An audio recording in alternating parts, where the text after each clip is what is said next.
Ya, bismillahirrahmanirrahim. Assalamualaikum warahmatullahi wabarakatuh.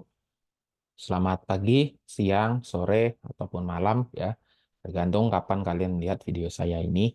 Baik, kita kembali ke materi mata kuliah Sejarah Pergerakan Nasional Indonesia ya. Ini adalah materi di pertemuan yang kedua mengenai memahami sejarah pergerakan nasional ya, atau memahami pergerakan nasional. Nah, mungkin saya langsung saja supaya videonya tidak terlalu panjang ya, mengenai apa sih pergerakan nasional itu. Oke, di sini ada setidaknya dua definisi ya mengenai pergerakan nasional. Yang pertama, itu menurut Profesor Suhartono ya, beliau merupakan guru besar dari Universitas Gadjah Mada. Di bukunya mengenai sejarah pergerakan nasional, beliau menuliskan bahwa pergerakan itu ya merupakan semua macam aksi yang dilakukan oleh organisasi modern kalah kemerdekaan Indonesia. Hal tersebut juga mencakup bidang pengajaran. Jadi kalau menurutnya Profesor Soehartono ini, yang dimaksud pergerakan itu adalah tindakan yang dilakukan oleh organisasi modern. Ya, ada beberapa organisasi ya, kita tahu ya, macam Budi Utomo, kemudian Sarekat Islam, Indis Party, dan sebagainya, seperti itu. Dan memang eh, tindakan yang atau aktivitas yang disebut pergerakan itu ketika aktivitasnya memang ditujukan untuk ke arah kemerdekaan Indonesia. Ya, kalau di luar konteks itu, maka itu bukan bagian dari pergerakan nasional Indonesia. Ya, itu menurut Profesor Soehartono. Nah, aksinya apa gitu kan? Nah, tentu beragam ya. Ada misalnya mungkin aktivitas rapat atau diskusi, penerbitan surat kabar dan sebagainya. Jadi intinya selama ya aktivitas tersebut dilakukan oleh organisasi modern yang tujuannya ke arah Indonesia merdeka, maka hal tersebut merupakan bagian dari pergerakan nasional. Itu menurut Profesor Soehartono. Nah, berikutnya, kalau menurut sejarawan Jepang ya, Takashi Shiraishi, di bukunya yang berjudul Zaman Bergerak ya, Radikalisme Rakyat di Jawa, nah, ia mengatakan bahwa pergerakan, ya, pergerakan nasional itu merupakan gerakan yang dilakukan oleh kaum bumi putra.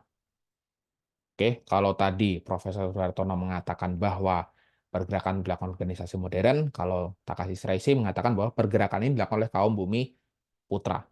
Ya, pada awal abad ke-20 yang dilakukan ya, yang dilakukan itu melalui berbagai bentuk ya. Surat kabar dan jurnal, rapat, pertemuan, ya, serikat buruh, pemogokan, organisasi, dan partai, novel, nyanyian, teater, dan pemberontakan. Jadi ini kalau bisa dilihat di sini ya, bahwa kecenderungannya kalau Profesor Suhartono itu menekankan ya pada peran organisasi modern.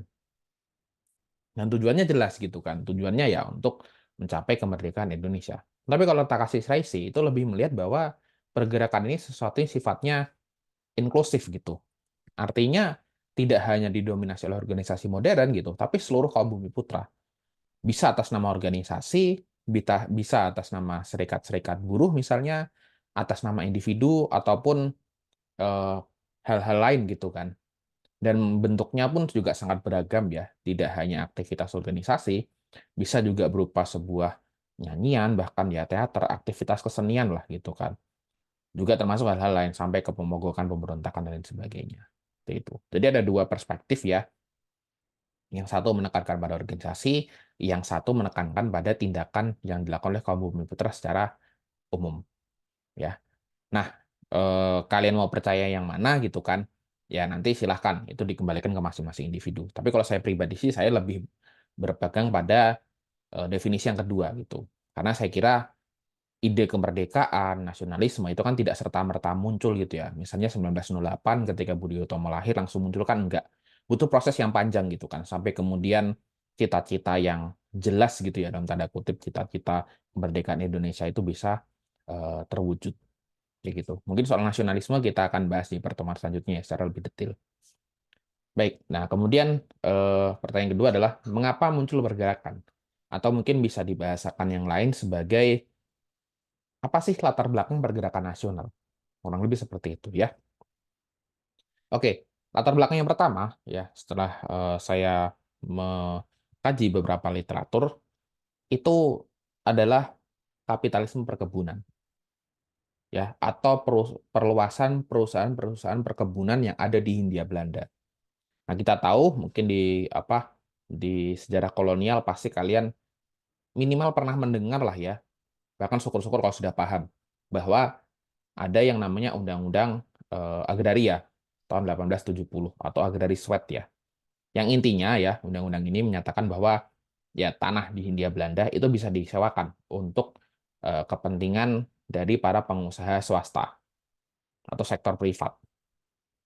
Nah, sejak saat itu banyak sekali perkebunan-perkebunan itu muncul di Hindia Belanda di berbagai daerah.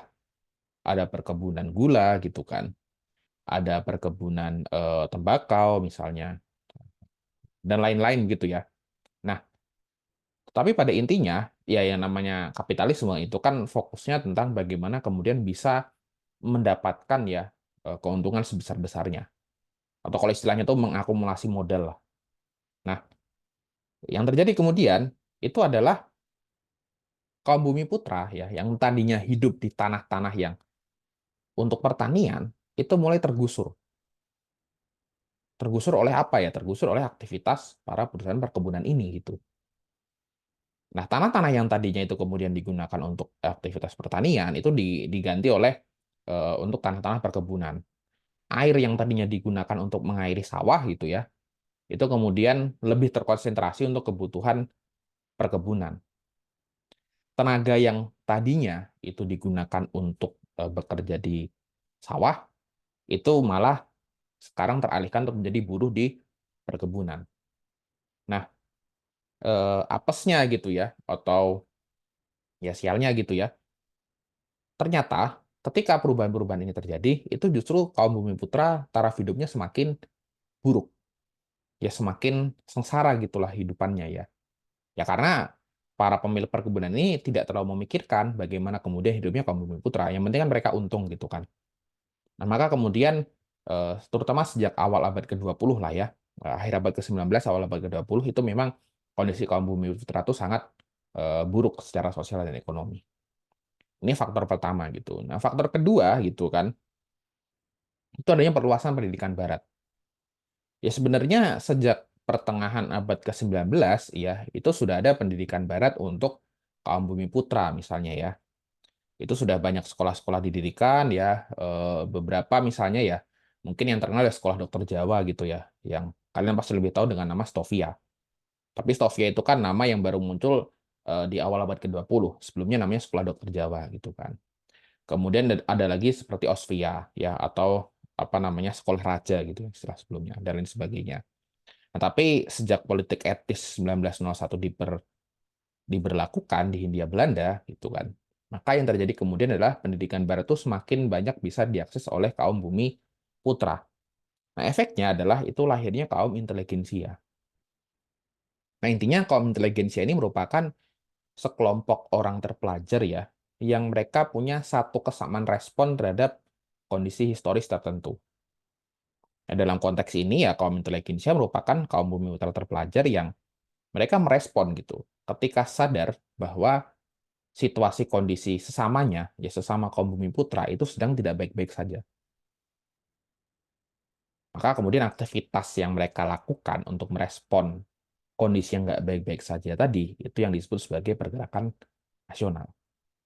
Nah, itu kira-kira. Tapi memang nanti mereka yang akan menjadi pelopor gitu ya dari pergerakan nasional ini nanti sebelum mungkin tahun 1910-an, 1920-an itu semakin meluas bahwa tidak hanya kaum terpelajar saja yang menjadi aktor dari pergerakan nasional ini gitu. Tapi pada fase awalnya memang mereka ya kaum terpelajar inilah atau kaum inteligensia yang menjadi eh, faktor daripada kemunculan pergerakan nasional. Yang ketiga, itu adanya modernisasi infrastruktur. Ya sebenarnya modernisasi ini juga berkaitan dengan poin pertama tadi ya, bahwa ketika kemudian semakin banyak perkebunan yang ada di Hindia Belanda, pasti butuh dukungan infrastruktur yang memadai gitu kan. Bagaimana untuk memindahkan satu hasil pertanian atau satu hasil bumi dari satu daerah ke daerah lain supaya bisa dijual, itu kan juga butuh infrastruktur yang memadai. Makanya kemudian banyak sekali dibuka oleh jalur-jalur kereta api terutama ya di sejak akhir abad ke-19 sampai awal abad ke-20 dan juga dibukanya jalan dan sebagainya gitulah. Nah, di sini mungkin yang jadi poin penting adalah ya, itu adanya perpindahan penduduk yang jadi semakin mudah. Nah, kenapa ini kemudian menjadi penting dalam konteks pergerakan nasional? Ya karena kaum bumi putra semakin sadar bahwa, oh ternyata ada orang lain gitu ya, yang punya nasib-nasib mirip dengan kita gitu. Jadi orang Jawa bisa ketemu orang Sunda, orang Madura bisa ketemu orang Sunda gitu misalnya.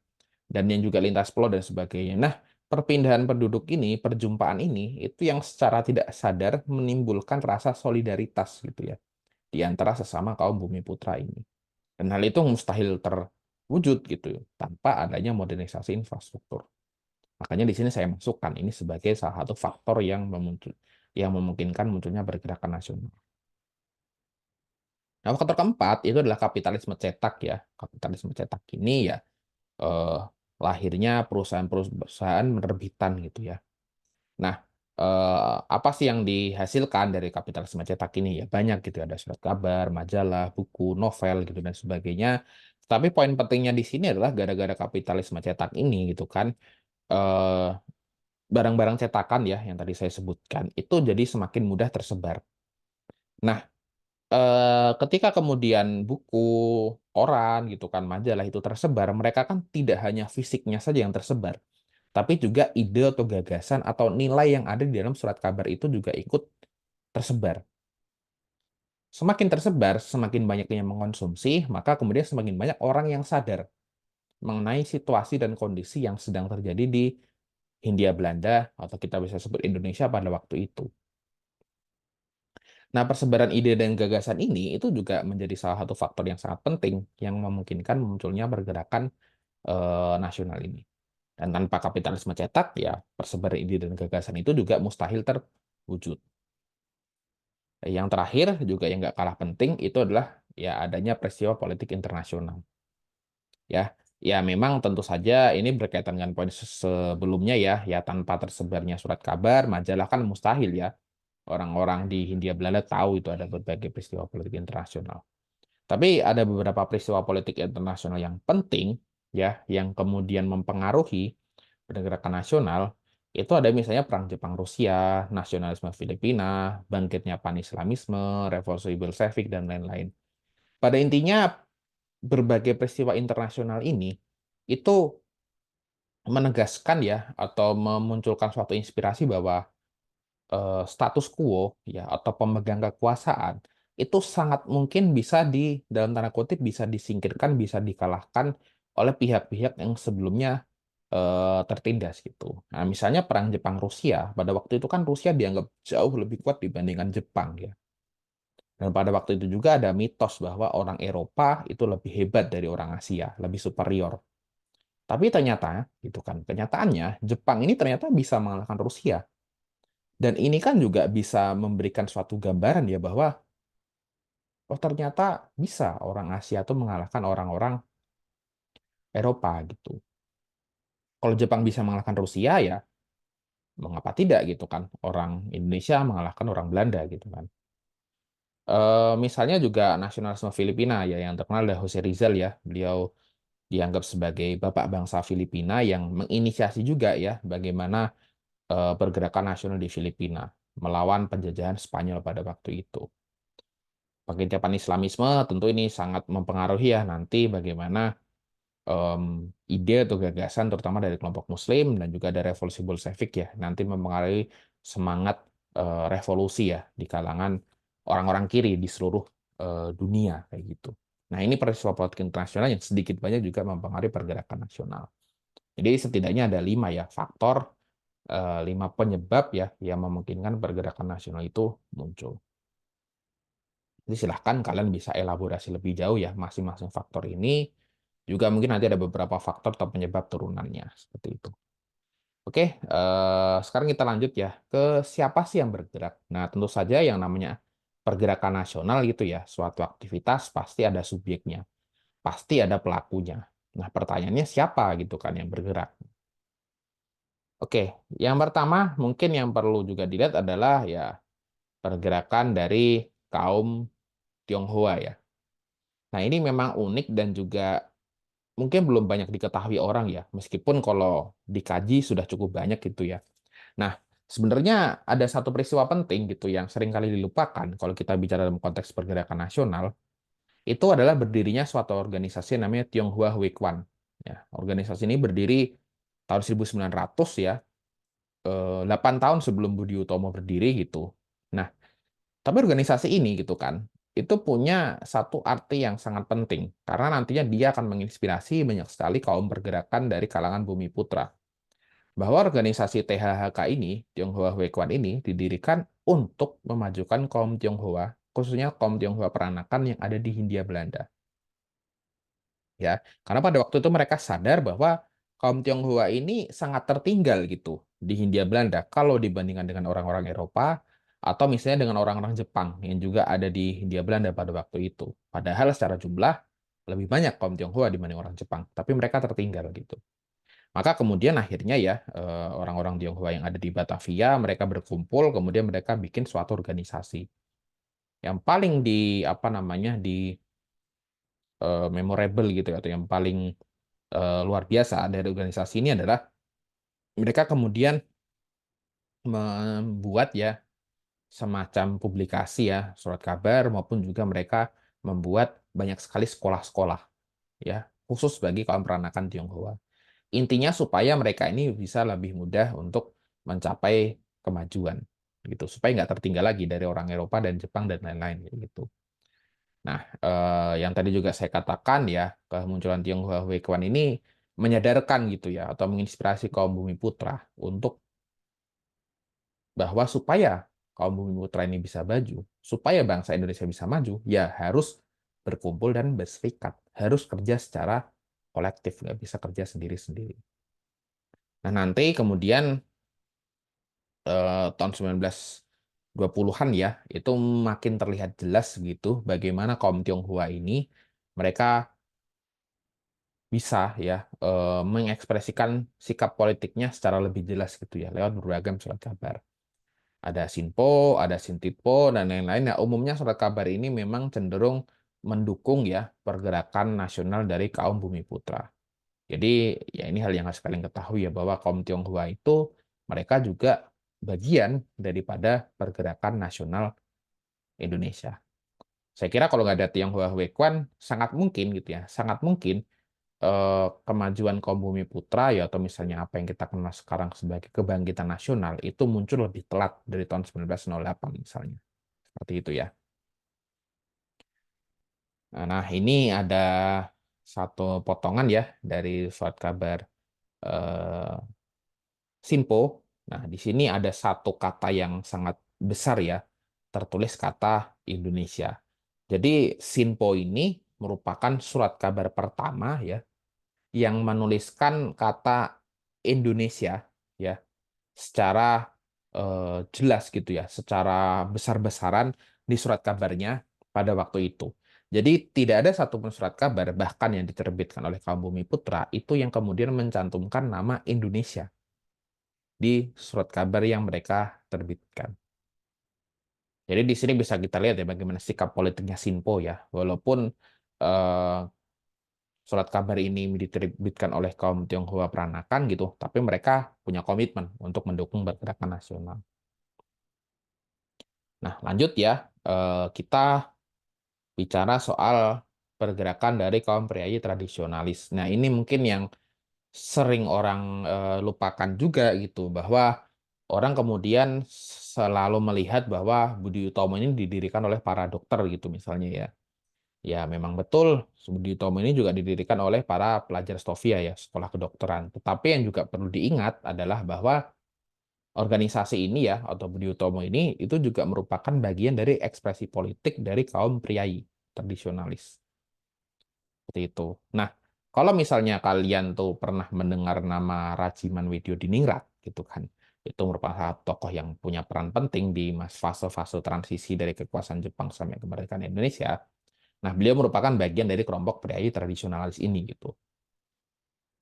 Oke, nah kembali ke sini bahwa memang kaum priayi ini punya rasa prihatin gitu ya terhadap kondisi kaum bumi putra kayak gitu. Mereka melihat bahwa ya kurang lebih sebenarnya sama ya dengan tadi kaum Tionghoa bahwa Kaum bumi putra ini tertinggal gitu loh, tertinggal dengan orang-orang Eropa.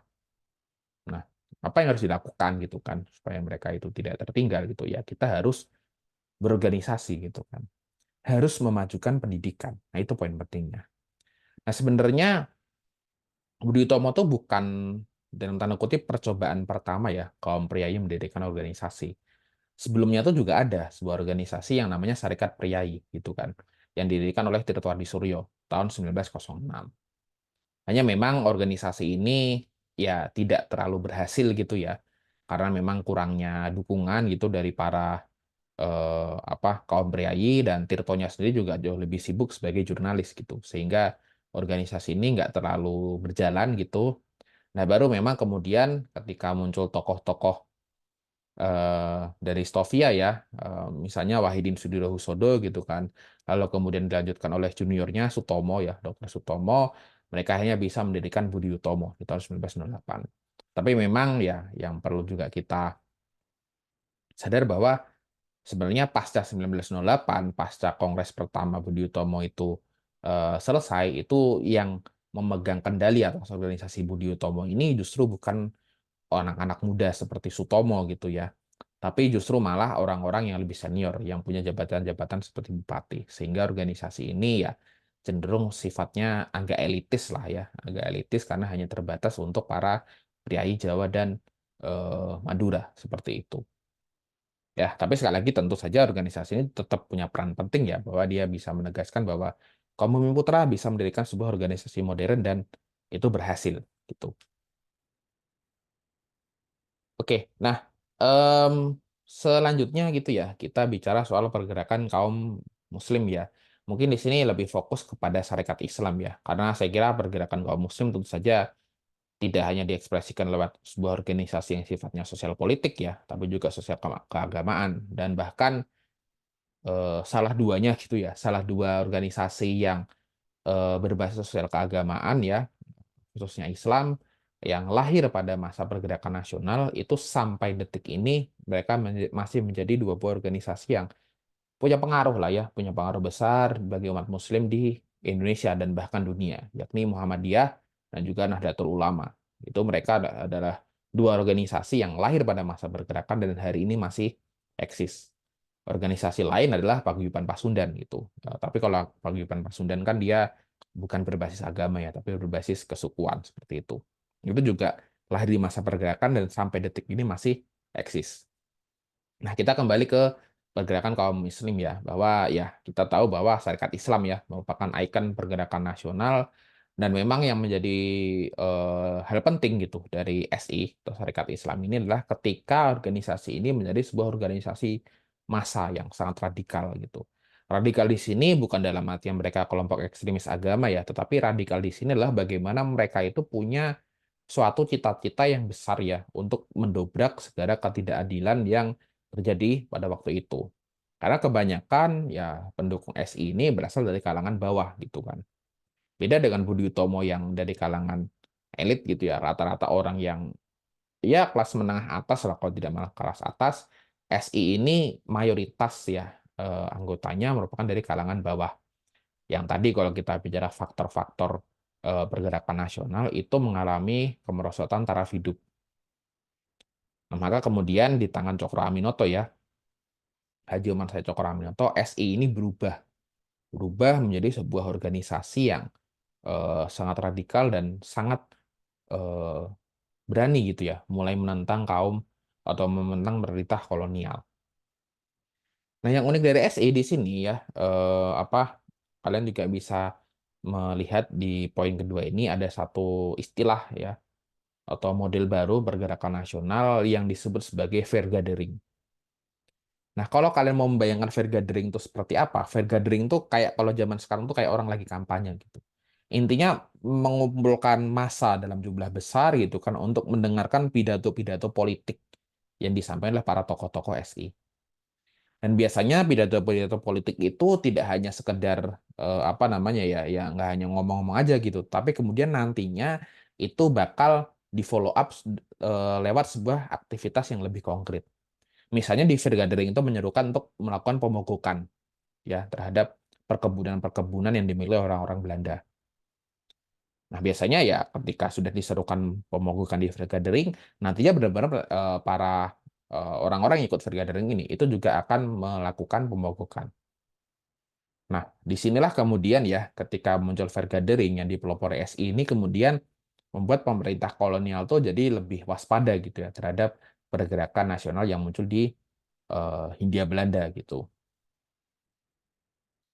Oke, tadi sudah saya sebut ya, Muhammadiyah NU. Nah, ini ilustrasinya ya, ilustrasi dari kegiatan Vergadering itu ya, bahwa, di sini ini potongannya dari film Bapak Bangsa ya, Cokro Aminoto ya, diilustrasikan dia sedang mengumpulkan massa, mengumpulkan masyarakat untuk menyampaikan suatu pidato politik gitu. Makanya ya, di zaman itu, di tahun 1911-an itu Cokro Aminoto boleh dikatakan menjadi salah satu tokoh yang paling berpengaruh gitu ya. Karena dia itu karismanya luar biasa. Dia setiap datang, untuk melakukan fair gathering, di daerah manapun, itu pasti banyak sekali orang-orang yang, datang dan berkumpul, gitu. Saking kuatnya karisma seorang Cokro Aminoto. Nah, mmm ini merupakan kelompok berikutnya ya, yang melakukan pergerakan yaitu dari kelompok nasionalis progresif ya. Nah, saya kira memang, kelompok ini ya diawali oleh para tokoh pers ya di awal abad ke-20 dan sebenarnya yang cukup, penting nanti ya ketika membahas Indis Party itu bahwa organisasi ini menjadi salah satu organisasi yang menabur ya dalam tanda kutip, "menabur benih-benih nasionalisme" gitu. Karena di Separti ini mereka didukung oleh kaum Indo ya, kelompok, atau kaum peranakan ya, campuran antara Belanda dan Bumiputra, dan mereka ini secara status sosial seringkali didiskriminasi. Makanya kemudian Indis Party ini punya slogan Hindia untuk Hindia. Jadi Hindia Belanda itu ya untuk orang-orang Hindia Belanda gitu. Nah, ide-ide ini merupakan menjadi salah satu titik awal ya mengenai, eee, perkembangan dari nasionalisme Indonesia. Dan nanti puncaknya memang di tahun 1920-an ya, lewat sejumlah organisasi. Di Belanda ada Perhimpunan Indonesia dan di sini ada PNI gitu. Nah, organisasi-organisasi ini yang saya kira kemudian membentuk ya, dalam tanda kutip, membentuk nasionalisme Indonesia itu menjadi suatu nasionalisme yang pada akhirnya itu punya cita-cita untuk mencapai kemerdekaan. Oke, lanjut ya, ada pergerakan dari kelompok komunis, suka nggak suka gitu ya, ya fakta sejarahnya kelompok ini juga punya peran gitu ya dalam pergerakan nasional kita gitu. Bahwa, memang salah satu peristiwa yang, penting gitu ya dari pergerakan kelompok komunis ini itu adalah datangnya seorang tokoh bernama Henk Sneevliet gitu ya, yang kemudian mendirikan ISDV. Nah, kita tahu ISDV ini merupakan sebuah organisasi yang, Indische Sosialis Demokratis Vereniging ya, atau organisasi sosial demokrat Hindia Belanda seperti itu. Nah, organisasi ini mereka, eee, berhasil gitu ya, karena ISDV ini kan memang banyak dipengaruhi oleh ide-ide yang kiri gitulah ya. Nah, ISDV ini kemudian banyak sekali anggota-anggotanya yang mereka itu juga bergabung di organisasi lain gitu. Salah duanya adalah VSTP dan Sarekat Islam ya. VSTP itu Vereniging Spoor en Tramweg Personil ya, atau organisasi pegawai kereta api dan tram ya. Nah, ini di organisasi VSTP ini salah satu tokoh yang paling terkenal adalah Semaun, yang nanti kemudian menjadi ketua PKI gitu kan. Nah, tapi pada intinya bahwa, lewat apa namanya, strategi di dalam blok ya istilahnya, bagaimana menyusup ke dalam organisasi-organisasi ini, YSDV bisa kemudian meradikalisasi gerakan-gerakan yang ada di organisasi lain itu. Nah, yang juga, fun fact-nya gitu kan, YSDV ini merupakan cikal bakal dari PKI. Nah, PKI ini ya, atau Partai Komunis Indonesia adalah organisasi pertama di Hindia Belanda yang secara resmi pakai nama Indonesia, tahun 1920. Memang di Eropa sana ya sudah muncul nama Indonesische Vereniging yang nantinya jadi Perhimpunan Indonesia. Tapi itu kan di Belanda gitu ya. Di Indonesia atau di Hindia Belanda ya SDV inilah atau nanti PKI yang menggunakan nama Indonesia pertama kali. Dan memang, usia PKI ini tidak terlalu lama gitu ya. secara resmi karena mereka tahun 1926 itu terlibat dalam perlawanan gitu ya, terhadap pemerintah kolonial, sehingga membuat organisasi ini menjadi organisasi yang, terlarang, kayak gitu. Kemudian ada lagi ya, apa namanya, pergerakan dari kelompok, Arab gitu ya. Tadi di awal Tionghoa, sekarang itu, apa namanya, kelompok Arab gitu ya. Nah memang, pergerakan dari kelompok Arab ini lahir dari, konflik ya atau ketegangan antara kelompok Sayyid dan non-Sayyid gitu ya. Ya boleh dibilang yang bangsawan dan yang bukan gitulah ya. Dan tapi intinya dari konflik ini kemudian muncul kelompok muda yang sifat yang sangat reformis gitu ya. Nah, dua tokoh dari kelompok Arab ini yang punya peran besar itu adalah Abdurrahman Baswedan dan juga Husain Bafaqih.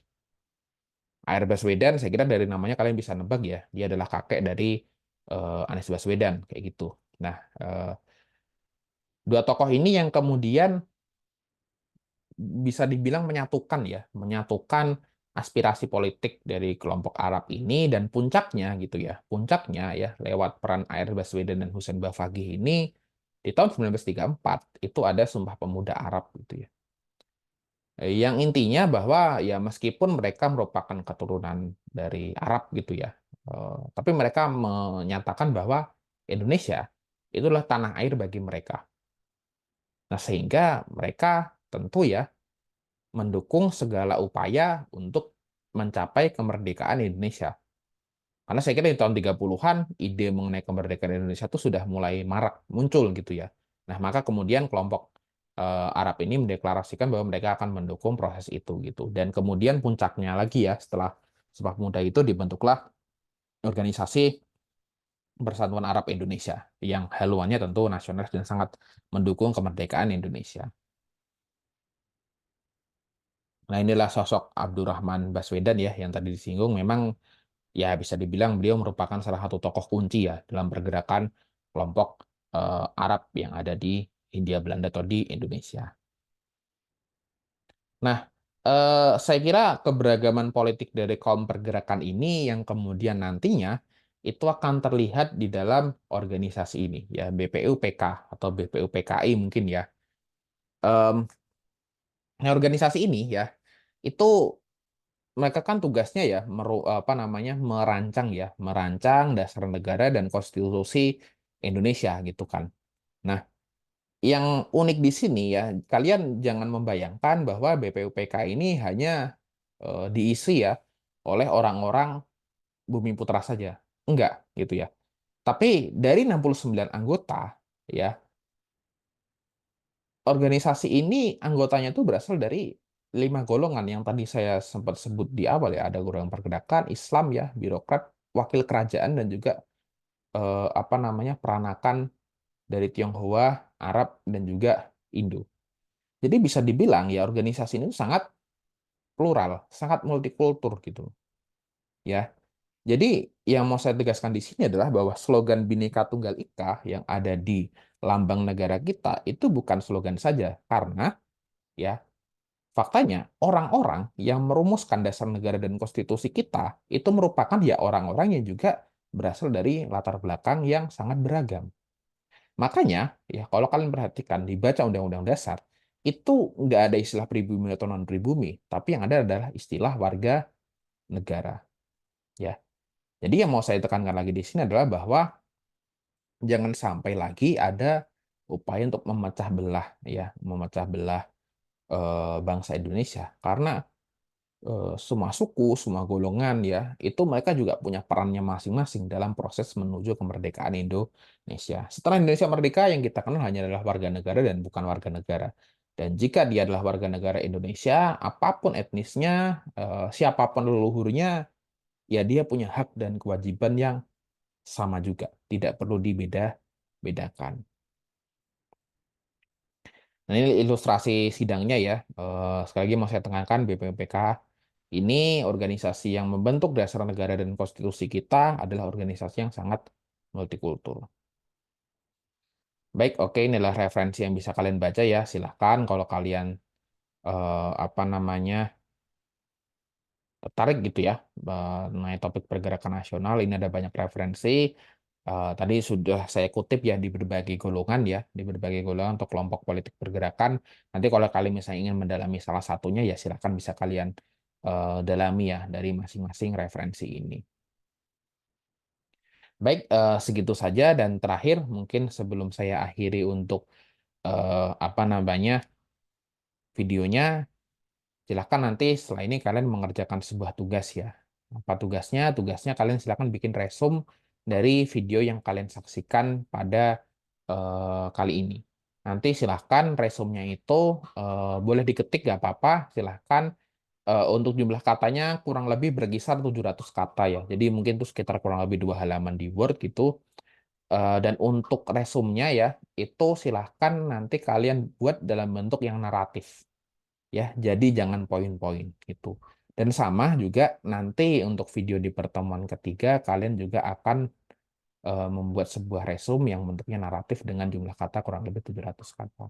Kira-kira itu nanti tugasnya, jadi silahkan kalian bisa, pahami ulang video ini, dielaborasi lebih lanjut sehingga nanti kalian bisa punya pemahaman yang lebih komprehensif lah mengenai pergerakan nasional ini. Baik, itu saja yang dapat saya sampaikan untuk video kali ini. Terima kasih banyak sudah menonton. Dari saya kurang lebihnya mohon maaf. Wassalamualaikum warahmatullahi wabarakatuh.